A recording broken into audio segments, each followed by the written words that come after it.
आज हम लोग विशुद्ध चक्र के बारे में सुनेंगे। विशुद्ध चक्र कहाँ उपस्थित है? कंठ में। विशुद्ध का अर्थ होता है एक तो हुआ विशेष रूप से शुद्ध करना, और एक अर्थ हुआ कि विष भी यदि उसके पास आए तो वो उसको भी शुद्ध कर लेता है। दोनों अर्थ हम लोग पहले जाने थे ना।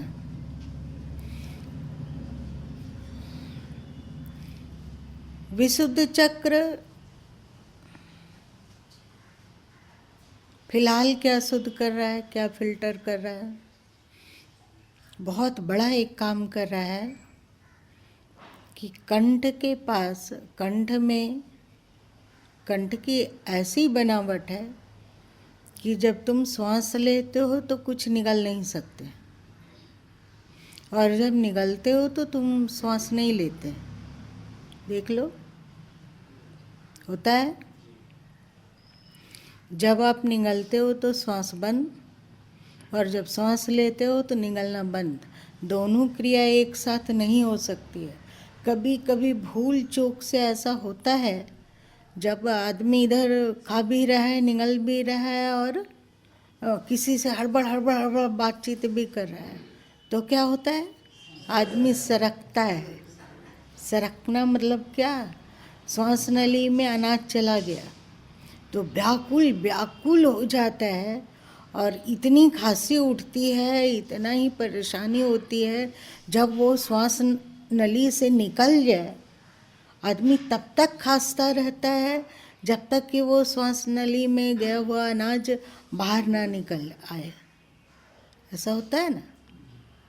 लेकिन ये विशुद्ध चक्र ही है जो हवा को जाने के मार्ग में केवल हवा ही भेजता है, और भोजन के मार्ग में केवल भोजन पानी इत्यादि ही भेजता है, विशुद्ध करता है ना।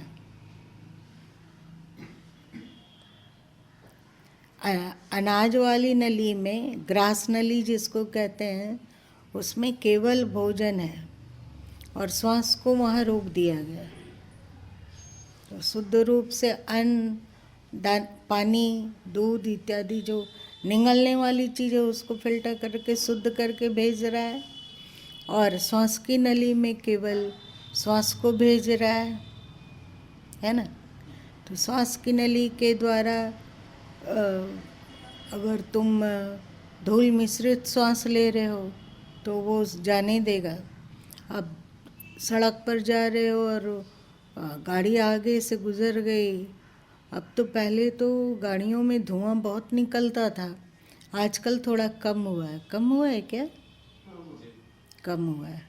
तो उसका धुआं अथवा प्रदूषित हवा वो जाने देता है। क्यों? क्यों जाने दे सकता है? सोच कर बताओ। क्योंकि भगवान तो आपका पैर तोड़ते नहीं हैं। तोड़ते हैं? गदा लेकर आए, हनुमान जी गदा लेकर आए और आपके पैर में एक गदा लगा दिया और टूट गया। ऐसा तो होता नहीं है। होता है हमारी असावधानी, हमारे चूक के कारण हाथ पैर टूट जाता है। टूट जाता है तो उसको वे तोड़ने देते हैं। वैसे ही हवा यदि धूल युक्त है अथवा प्रदूषण युक्त है तो उसके कर्ता आप हैं, है ना। उसके कर्ता आप हैं। तो आपको शिक्षा देने के लिए कि ये हरकत गलत है, इसलिए उसको भेज रहे हैं। यदि तुम हवा को शुद्ध रख सको, जैसे लॉकडाउन में हुआ था ना, कहाँ से कोई किसी को हिमालय दिखने लगा, और कहाँ कहाँ से पक्षी लोग आकर गीत गाने लगे, कहाँ से आकर तितलियाँ उड़ने लगी, और जो नदियाँ इतनी प्रदूषित होती थी वो बहुत अधिक शुद्ध होने लगी, और प्रदूषण गायब हो गया, और जो पृथ्वी का ओजोन बहुत बड़ा छेद हो गया, उसमें फट गया है, उसका रिपेयरिंग का काम शुरू हो गया, सब तरफ शुद्धता, तो उसको भी ईश्वर ने अनुभव करवाया। सड़क पर हिरन घूमने लग गए, लगा कि अब कोई भी मारने वाला नहीं है, कोई भी हिंसा नहीं करेगा, तो तेंदुए निकल आए सड़क पर। कभी बंदर, जंगली बंदर सड़क पर चहलकदमी करते देखे गए, कभी बाघ देखे गए।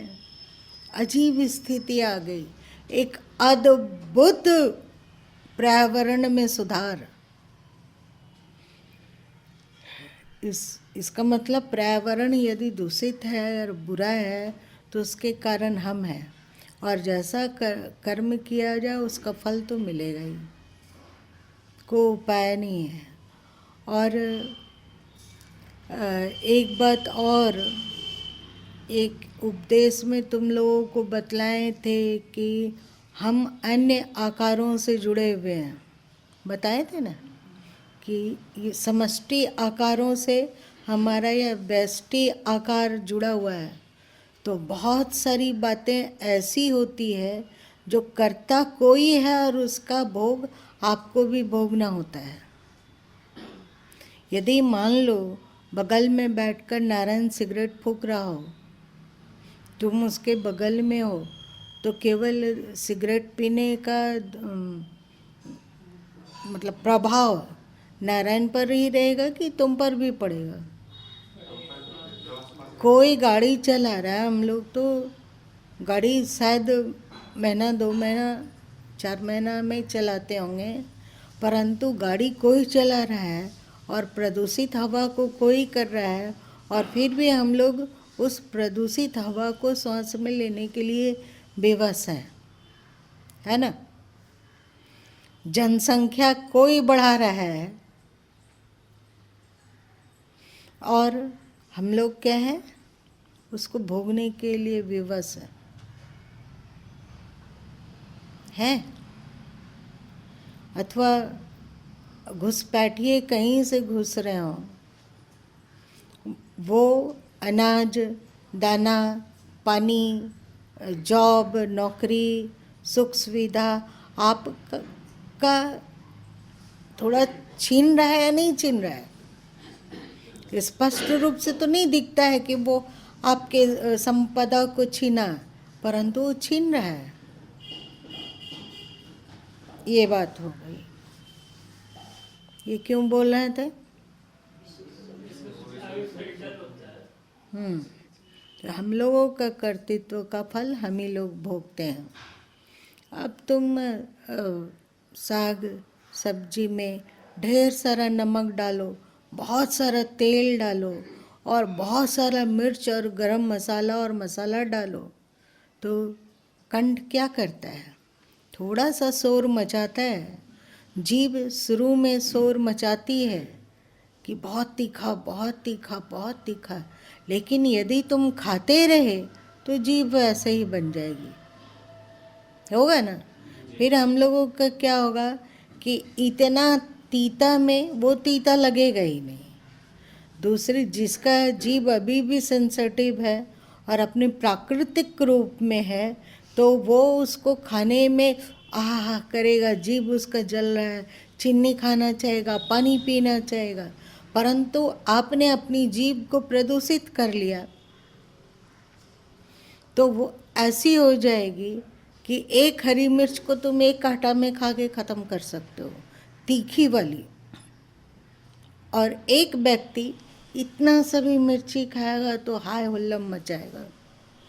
बहुत सारे लोग नमक ज़्यादा खाते हैं तो धीरे धीरे उसकी जीभ वैसे ही बन जाती है, बनती है। हम लोगों को वो बहुत ज़्यादा चुभने वाला नमक लगेगा, उसके लिए वो सब सही है। जो खाओ, तुम जहर खा लोगे कंठ निगलने देगी, है ना। ये तुम्हारे विवेक पर निर्भर करेगा कि तुमको क्या खाना है और क्या कैसा श्वास लेना है और क्या अंदर भेजना है। काटी निगलना चाहो तो निगला जाएगा। विशुद्ध चक्र है, यहाँ उपस्थित है, परंतु वो ऐसे उपस्थित है कि आपके स्वतंत्रता में हनन ना पड़े, आपकी स्वतंत्रता बाधित ना हो। एक हद तक वो करेगा, बाकी तुम्हारे विवेक पर निर्भर है कि क्या होगा। विवेक, विवेक पर कुछ बोले क्या कि आगे बढ़े हैं विशुद्ध चक्र में? हाँ, हम लोगों के जीवन का दो बहुत ही महत्वपूर्ण पहलू है, श्रद्धा और विवेक। श्रद्धा और विवेक, ये हम लोगों के दो पंख जैसे हैं।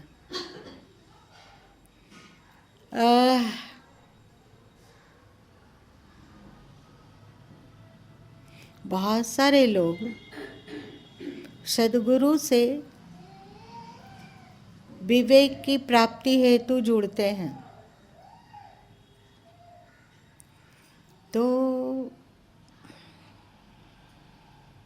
वे सत्संग को कितने साल तक रेगुलर कर सकते हैं?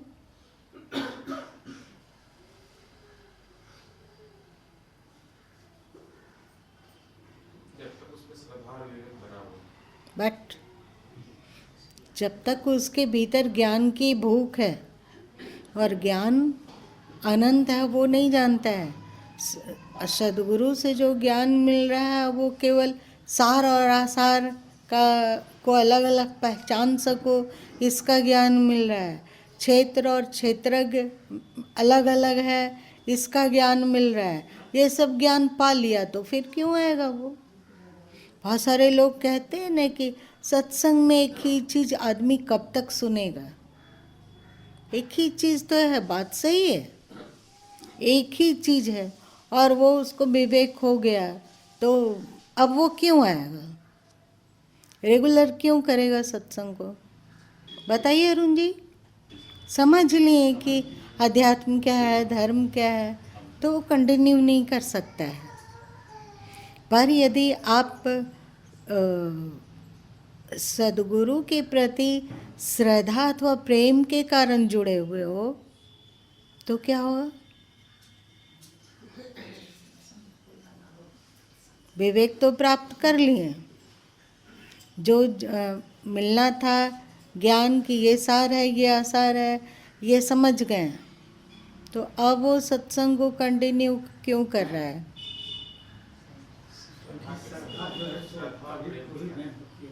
श्रद्धा के कारण उसका खिंचाव होता है, दूर नहीं रह सकता है वो।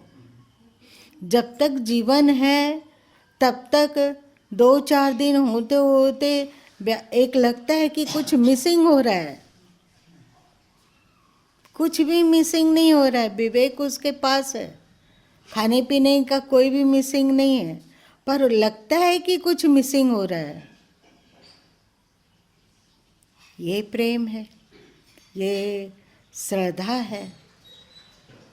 अब होगा कि केवल विवेक से काम बन जाएगा या केवल श्रद्धा से ज्ञान बन जाएगा?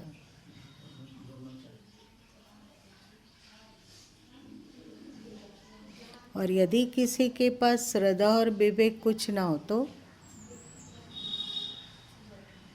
तो क्या होगा? छोटा बच्चा है, उसमें ना श्रद्धा है ना विवेक है। आप बड़े लोग कहते हैं कि देखो दीपक जल रहा है, उसको छूना मत, हाथ जल जाओगे, बहुत दुख दर्द करेगा, मत छूना। अगर बच्चे को अपने माँ बाप के प्रति अथवा जो उसको समझा रहा है उसके प्रति श्रद्धा ना हो तो छूता है कि नहीं छूता है? छूता है। और विवेक नहीं है कि उसको उसमें हाथ डालेंगे तो जल जाएंगे, ये विवेक नहीं है, तो छूता है और बहुत पेन से गुजरता है। उसी तरह यदि आप में श्रद्धा ना हो भक्ति ना हो तो आप सदगुरु की बात मानेंगे ही क्यों?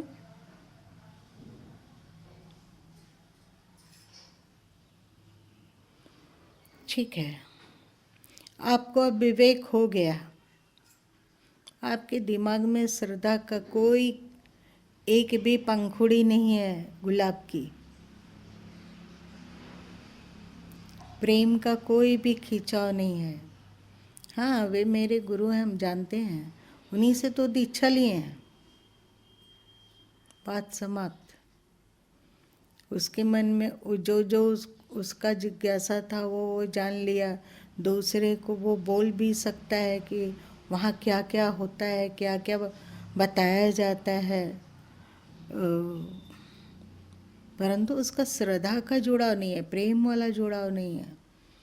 तो वो नित्य प्रतिदिन आना और सम्मिलित होना आवश्यक फिर नहीं समझेगा, सोचेगा जो जानने का था सो जान लिया। अब वो दूर हो गया, मतलब सदगुरु से दूर हो गया। अब क्या होगा?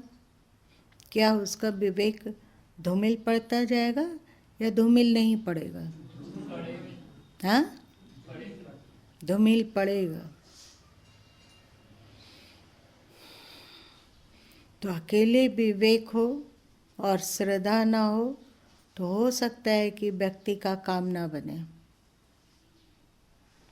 और केवल श्रद्धा हो, विवेक ना हो तो क्या होगा? अगर जिनके प्रति श्रद्धा हो रहा है वो सच्चे सदगुरु है तो बन जाएगा, अपने आप आ जाए, विवेक अपने आप आएगा। इसलिए श्री कृष्ण ने कहाँ कहाँ का श्रद्धावानम लप्ते ज्ञानम यत पर संयत इंद्रियां, यही ना कहा गया। हम लोगों को विवेक करना होगा कि हमें कंठ से क्या निकलना है और श्वास कैसी हवा में ग्रहण करना है। आपकी जिम्मेवारी है कि अपने आहार और श्वसन को संतुलित और सही रखें, ठीक है।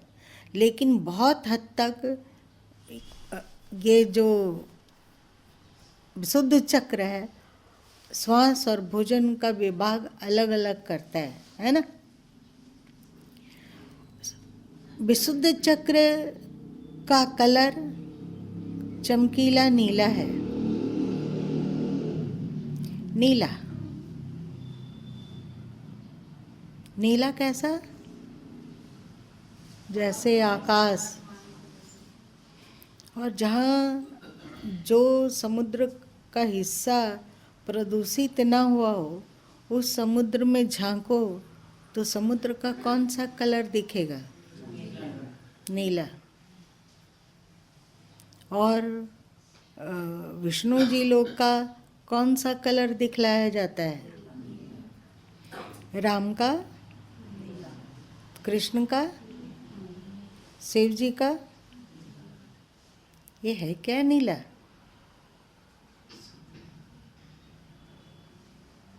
विशुद्ध चक्र का कलर नीला माना गया।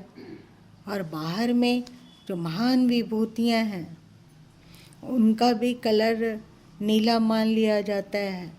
और साथ साथ में प्रकृति का सबसे विस्तृत रूप क्या है? आकाश। आकाश क्या है? सच में वो नीला है क्या?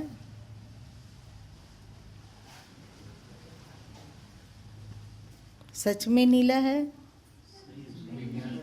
हाँ, नीला नहीं है, पर वो इतना अधिक व्यापक है इसलिए नीला दिखता है। और समुद्र इतना अधिक गहरा है वहाँ और प्रदूषण मुक्त है तो नीला दिखता है। और जो नदियाँ प्रदूषण से मुक्त है और गहराई है जिस नदी में, उसके जल को झाँको तो वो भी नीला दिखता है। ये नीला कलर शुद्धता और व्यापकता का प्रतीक है। आकाश व्यापक है, गहरा जल शुद्ध है तो नीला दिखता है।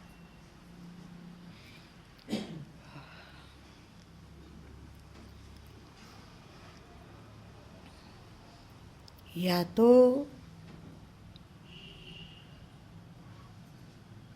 आप अपने आप को व्यापक बनाएंगे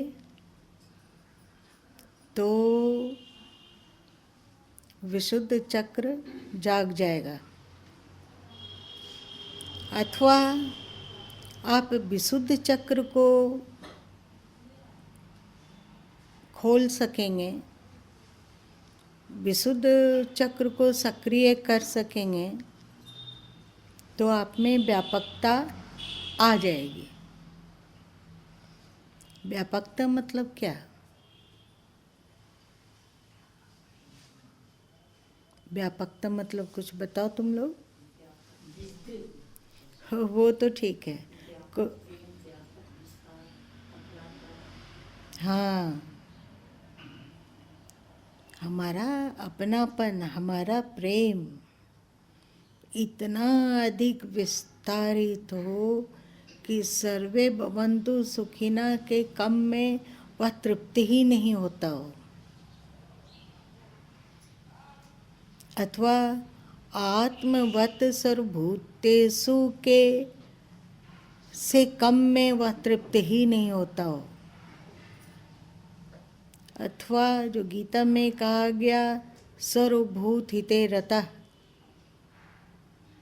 सर्वभूत के हित में लग जाना।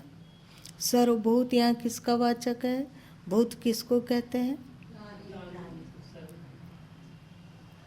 भूत वैसे कहा जाता है पंच महाभूत, तो महाभूत कौन कौन से? ये भूत प्रेत वाला नहीं, कौन से? आकाश, वायु, अग्नि, जल और पृथ्वी।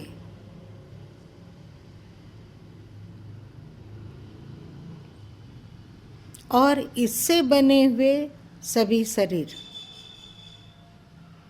तो सब प्राणी आ जाएंगे, जलचर, थलचर, नभचर, मनुष्य, पशु, पक्षी सब आ जाएंगे।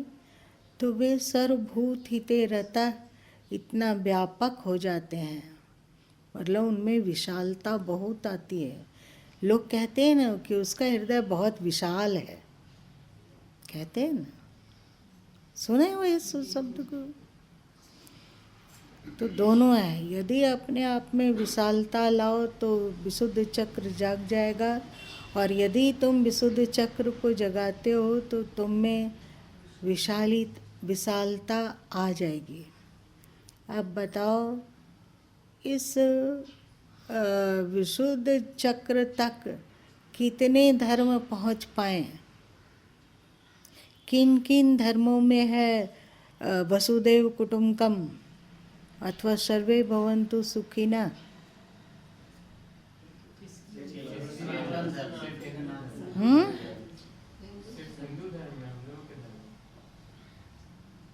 इसीलिए कहा जाता है, गुरु से कहो। देखो एक बात है, इतना तक भी बाकी धर्म वाले लोग नहीं पहुंच पाए हैं, और हम लोग तो इसके आगे की यात्रा भी है, इसको भी जानते हैं, और इसके आगे भी यात्रा करनी है, इसको भी जानते हैं, और धर्म में यहाँ तक भी पहुँच नहीं हुई। इसलिए तुम लोगों को कहते हैं कि सनातन धर्म का बहुत अधिक प्रचार प्रसार होने की आवश्यकता है, क्योंकि वास्तव में यही धर्म है। बाकी राग द्वेष पैदा करने वाले हैं, कोई कुछ मानेंगे कि जब तक आप पैगंबर के शरण में नहीं आओगे, जब तक तुम कुरान का अनुसरण नहीं करोगे तो तुम काफिर हो और मार डाले जाने योग्य हो। नफरत पैदा किया ना। ये क्या बात हो गई कि यदि हम सच्चा हैं, हमारे में सद्कर्म है, हमारे में सद्विचार है, हमारे में सद्ज्ञान है, परंतु हम कुरान को नहीं मानते हैं, हम पैगंबर को नहीं मानते हैं, तो हम नास्तिक कैसे हो गए? हम काफिर कैसे हो गए? हम अशुद्ध कैसे हो गए? लेकिन उन लोगों में मान्यता है ना कि वो अशुद्ध है, वो काफिर है। मतलब ये धर्म विशुद्ध चक्र तक नहीं पहुंच पाया। ईसाई धर्म का ले लो, वे कहते हैं कि जो ईसा की शरण में आएगा उसी के पाप क्षमा किए जाएंगे और बाकी लोग क्षमा करने योग्य नहीं है, है ना? तो ये क्या है? क्या विशुद्ध चक्र तक पहुँचे? यदि कोई व्यक्ति पाप ही नहीं करता हो और भूल चूक से यदि पाप हो भी जाए तो वो उसका प्रायश्चित करेगा, उसको सुधारेगा और ईश्वर के पास तो बेदाग होकर जाएगा। पापी लोग भले ही इच्छा रखें कि हमें पाप को माफ करवाना है, परंतु ऋत कहता है, मतलब सृष्टि का नियम कहता है कि तुम्हारा पाप क्षमा नहीं किया जाएगा। तुम्हें अपने पाप का फल भोगना होगा। और वे लोग खोपड़ी में भरते हैं कि तुम सबों के पापों को अपने सिर पर ले लेने के कारण ही ईसा मसीह को सूली पर टंगना पड़ा। ये सब अवैज्ञानिक है या वैज्ञानिक है? अवैज्ञानिक है। और वे इतने संकीर्ण हैं कि जो यीशु के शरण में आएगा वही पाप मुक्त होगा, उसी का पाप क्षमा होगा, बाकी सबको अपने अपने पापों को भोगना पड़ेगा। और वे इतना लोगों को दुष्ट बनाते हैं कि पाप करो तुम और तुम्हें ईसा तुम्हारे पाप के कारण सूली पर चढ़ते रहेंगे, वो स्वीकार करता है। कोई बात नहीं, कम से कम हमारा पाप क्षमा करने के लिए सूली पर ईसा को चढ़ना हो तो वो चढ़ेगा, हम निडर होके पाप कर सकेंगे और बाकी लोगों से घृणा कर सकेंगे। जो कि ईसा के शरण में नहीं आया वो पापी है। इसका मतलब कि ये धर्म भी विशुद्ध चक्र के तक नहीं पहुंच सका। अब आ जाओ ब्रह्म कुमारीज के पास। ब्रह्म कुमारीज वाले लोग मानते हैं कि जो बाबा की शरण में आता है, मतलब ब्रह्म कुमारीज के सिद्धांतों को मानता है, वही एक सच्चा है और बाकी के लोग सब अज्ञानी है, विभ्रमित हैं। ये लोग कलयुग की आग में झोंके जाएंगे और बाकी जो ब्रह्म कुमारीज की शरण में आया वो क्या प्राप्त करेगा? वही सतयुग में फिर से लौट के आएगा और देवता बनेगा, वही उस अनंत शिव बाबा तक पहुंच सकेगा। बाकी सब अशुद्ध हैं। तो वे तुमको सिखाएंगे कि देखो तुम ब्रह्म कुमारी से जुड़े हुए हो, तुम्हारे परिवार वाले लोग तो ब्रह्म कुमारी से नहीं जुड़े हुए हैं, इसलिए वे अशुद्ध हैं। यदि माँ ब्रह्म कुमारी से जुड़ गई और बेटी ब्रह्म कुमारी से नहीं जुड़ी तो बेटी का बनाया हुआ भोजन भी अशुद्ध है, चाहे उसका आचार कितना भी शुद्ध हो, उसका विचार और रहन सहन कितना भी शुद्ध हो, लेकिन उसका दोष इतना ही है कि उसकी बेटी ब्रह्म कुमारी से नहीं जुड़ी हुई है, तो वो अशुद्ध है। ये कैसा लगा? वैज्ञानिक सोच या अवैज्ञानिक सोच? और क्या फैला रहे हैं? फिर से एक नई गंदगी को प्रसारित कर रहे हैं जो कि पहले हिंदू लोगों ने किया है। किसी को शूद्र मान के अछूत घोषित किया ना कि इसका छुआ हुआ पानी मत पियो, इसका छुआ हुआ अनाज ग्रहण मत करो, वो नीच है। नीच कैसे हो गया? हमारे में आत्मा 5 किलो का है और उसमें जो आत्मा है वो एक छटाक का है। हमारा शरीर जिन 5 भूतों से बना, उसका शरीर क्या 3 भूतों से बना है? किस चीज में अछूत है वो? सतयुग में बस वही आएगा जो ब्रह्म कुमारी पंथ से दीक्षित हुआ। उनमें व्यापक प्रेम नहीं है। जैसे जाल पक्षियों को फंसाने के लिए जाल बिछाया जाता है, तो उसमें जाल के नीचे क्या डालता है? दाना डालता है। और दाना के लालच में लोग आते हैं और उसके जाल में फंसते जाते हैं। तो वो उन लोगों में जो थॉट की शुद्धि करो, विचारों को शुद्ध करो और पॉजिटिव सोचो, ये दाना है जो आता है तुम लोगों के, चाहे यूट्यूब में देख लो, चाहे फेसबुक में देख लो, चाहे सत्संग में सुन लो। इतनी ऊंची ऊंची और विचार को शुद्धता पर इतना बल है और इस तरह समझाया जाता है कि लगता है कि एकदम सही बात। इसी तरह जीना चाहिए, इसी तरह पॉजिटिव विचार रखना चाहिए। इस दाने के लालच में फंसते हैं लोग और क्या सीखते हैं? जो हमारा सनातन धर्म है उसके ये लोग पगधोवन भी नहीं है। इससे सिद्ध होता है उसमें द्वैत है, उसमें द्वेष है कि जो ब्रह्म कुमारी से नहीं जुड़ा वो अशुद्ध है, उसको मोक्ष नहीं मिल सकता, वो शिव बाबा के धाम तक नहीं पहुंच सकता, वो सतयुग में नहीं आ सकता।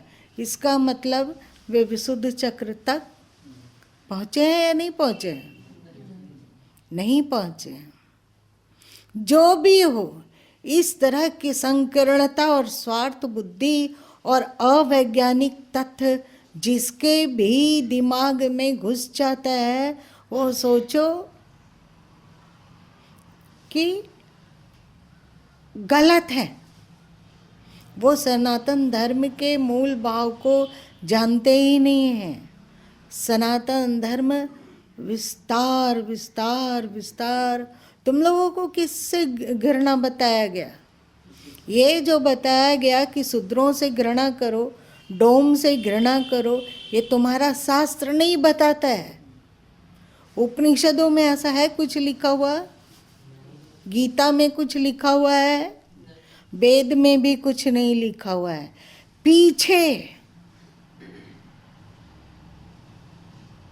पीछे स्वार्थी तत्वों ने अनेक ग्रंथों की रचना की और उसे वेद व्यासकृत कह के प्रचारित किया, स्वार्थ सिद्ध करने के लिए कि किसी को हम सदा के लिए नौकर बना के रखेंगे तो वो हमारी मुफ्त में सेवा करता रहेगा। एक बहुत ही सड़े हुए दिमाग की उपज है। हमारा सनातन धर्म ये नहीं कहता है, वो तो कहता है वसुधैव कुटुंबकम। पृथ्वी में रहने वाले जितने प्राणी हैं वो सब के सब एक परिवार के हैं। इससे ऊंचा और कुछ हो सकता है क्या? सर्वे भवन्तु सुखिनः, इससे व्यापक कुछ हो सकता है क्या? सर्वे भवन्तु सुखिनः हद है हम लोगों के सनातन धर्म में। क्या ओम धौ शांति, अंतरिक्ष शांति, अजीब है। केवल प्राणियों का ही नहीं, उनका प्रेम प्रकृति तक भी पसर जाता है। आकाश भी प्रसन्न हो, आकाश भी शांत हो, और आकाश से ऊपर जो शून्य है, स्पेस है, वो भी शांत हो। पेड़ पौधे वनस्पति जीव जंतु सभी शांत और संतुष्ट हो। कितना ऊंचा है। इसका मतलब कि इस बात को लिखने वाले जो ऋषि थे वे विशुद्ध चक्र में पहुंच चुके थे। ठीक है।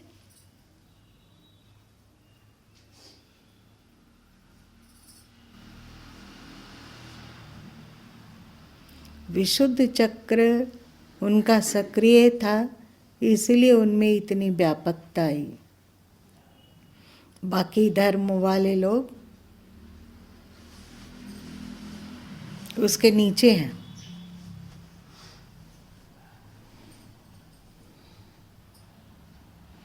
विराटता, यहाँ का नीला कलर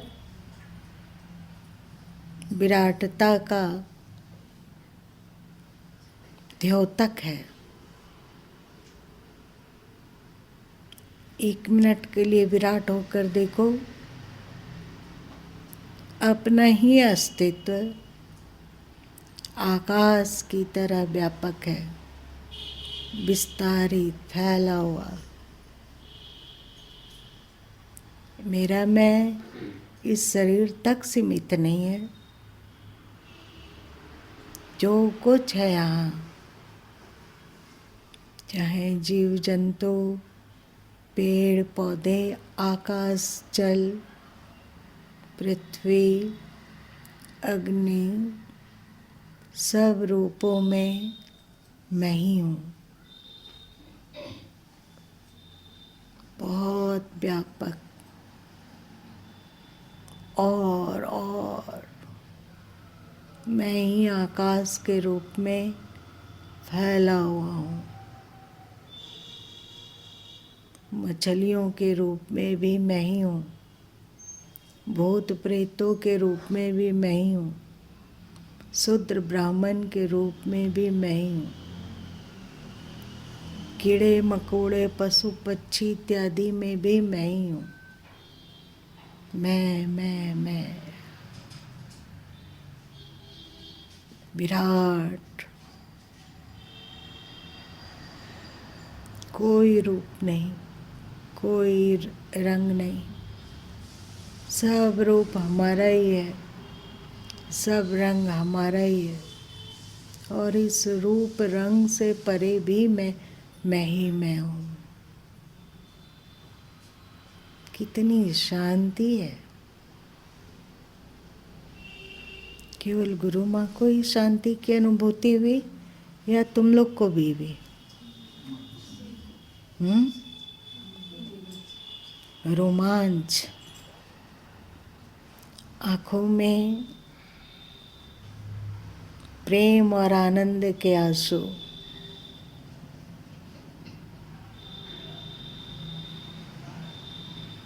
आज इतना ही रहने दो। विशुद्ध चक्र की अगले चर्चा फिर हम लोग कल सुनेंगे।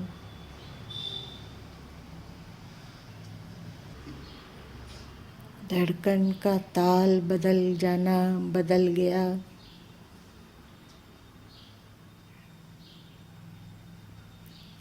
सांस लेने का तरीका बदल गया।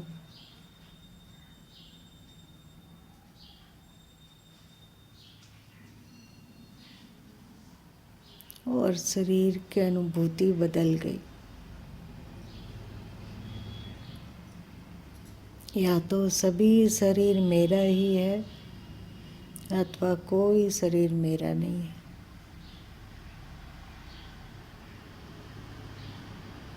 आनंद और शांति, व्यापक हो गए तो आनंद और शांति तुमसे दूर जा नहीं सकते।